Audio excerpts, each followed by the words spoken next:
आज ही या ठिकाणी दुर्दैवी घटना घडलेली आहे. पिंपरखेड येथे शिवण्या बोंबे तिचा दुर्दैवी मृत्यू बिबट्या चालला झाला होता. तिचे वडील आपल्यासोबत ते या ठिकाणी देखील आलेले आहेत. काय झालं नंतर शासन म्हणतंय किंवा नेते म्हणतायत की आता बिबटे पकडणार, कुठं सोडणार नाही, वंताराला हलवणार, एकही मृत्यू होणार नाही. हे आश्वासनं तर भरपूर दिलेत. अजून त्याच्यावरती अशी कठोर भूमिका घेतलेली कुठे दिसत नाही आहेत. ते फक्त कागदोपत्री आणि तोंडी आश्वासनं दिसत आहेत. आणि ते जरी म्हणत असेल वन विभागाले की 2 महिन्यात आम्ही 25 बिबटे पकडलेले आहेत, जर पकडलेत तर मग हे जे हल्ले होतात ते अजून का होतात आहेत? म्हणजे तुम्ही याच्यावरून अंदाज लावा की इथे संख्या किती असू शकते.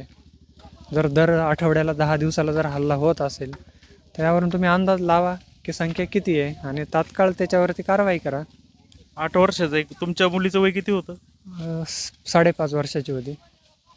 मुलीचा मृत्यू झाला, सगळी लोक आली, दशक्रियेपर्यंत आली, नंतर मात्र काय? आजपर्यंत आश्वासनं भरपूर नेते मंडळी पुढारी आलेत, आश्वासनं खूप काही काही केलेत. आता ते बोलू नाही तर त्यांना माहिती आहेत कोणी काय आश्वासने केलेत, काय केले. पण तात्काळ कारवाई आमची मागणी ही होती का यांचा बंदोबस्त करा लवकरात लवकर. आज माझ्यावर बेतलंय, अजून कोणावर बेतू नये हीच त्यावेळी मागणी होती. पण त्याच्यावरती अजूनपर्यंत काही कठोर भूमिका अशी काही घेतलेली नाही आहे. अजूनही मागणी हीच आहे की ते तात्काळ त्याच्यावरती काय जे करता येईल उपाययोजना त्या कराव्यात. सरकार त्या दृष्टीने योग्य ते उपाययोजना करते असं वाटतं का? वाटत तर नाही. आता हे अधिवेशन मी पूर्ण रोज बघितलंय की बिबट्या संदर्भात कोण काय बोलतंय, कोणाची काय भूमिका आहे किंवा काय निर्णय घेतात त्याच्यावरती.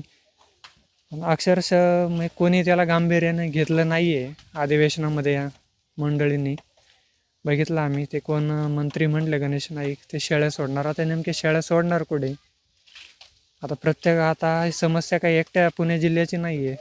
जे 36 जिल्हे आहेत, एक अर्धा जिल्हा सोडला, मुंबई वगैरे तिकडचे भाग सोडले तर प्रत्येक ठिकाणी ती समस्या आहे. आता मग नेमके ते शेळ्या मेंढ्या सोडणार कुठे? मग आमची ही एक मागणी होती, जर तुम्ही त्यांच्यावरती खर्च करताय तर प्रत्येक गावात फॉरेस्टची जागा आहे ना, तिथे तुम्ही कंपाऊंड उभारा, तिथे खायला घाला. आम्ही गावातले मंडळी, तुमच्याकडे नसेल निधी तर आम्ही गावातून मंडळी निधी जमा करून सहकार्य करतो. पण आमची मागणी हीच आहे कळकळून की तुम्ही त्याच्यावर तात्काळ बंदोबस्त करा.